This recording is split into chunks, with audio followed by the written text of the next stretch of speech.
Hi everyone, we're going to start today with a little bit of a recap of what we went over last time in lesson 1.3, day 1.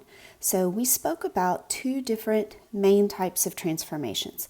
One type of transformation is a vertical transformation and the other type is horizontal transformation. So I'm going to continue to talk about these two types as we go through this recap.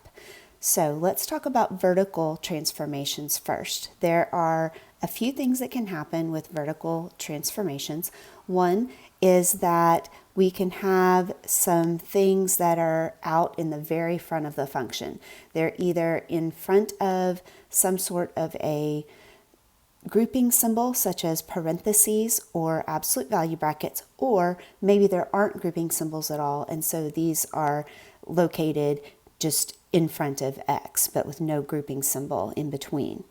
The other place that vertical changes can happen is on the back end, behind any grouping symbols, or past the X if we don't have any grouping symbols. So anytime we have a vertical change, it happens outside of grouping symbols. So let's talk about those changes. First, we could have a reflection in the x-axis, and that is indicated by a negative sign out in the front of the transformation.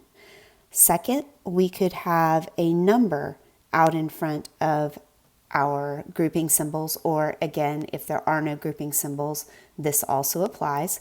And that number, we'll call it A, is either greater than 1 or less than 1.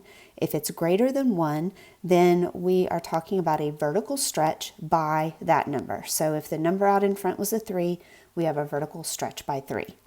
If that number is less than 1, in other words, a proper fraction or a small decimal, something less than 1, then we have a vertical shrink. So smaller numbers create shrinks, bigger numbers create stretches.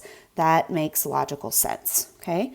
The other thing that we can have that's a vertical transformation is adding or subtracting a number back behind X and again outside of any grouping symbols.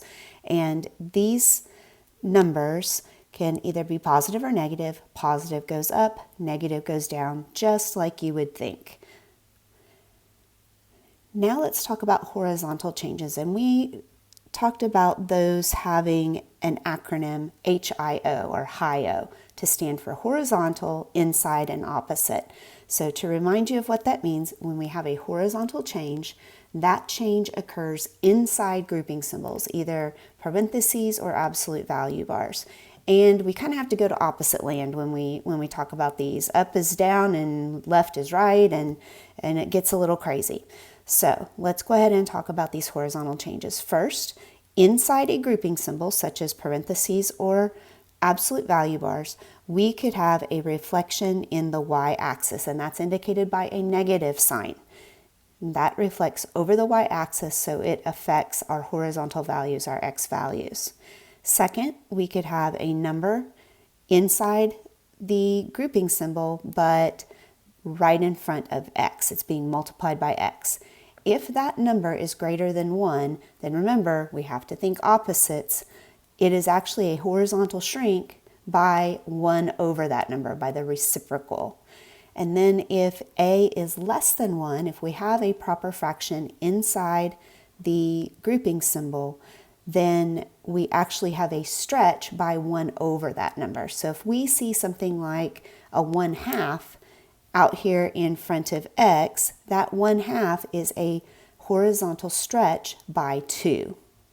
Finally, on the inside, back past X, we could either be adding or subtracting a number inside the grouping symbol.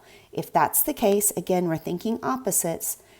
If we are translating left, we'll see a positive number. If we're translating to the right, we will see a negative number. So kind of the opposite of what you would think.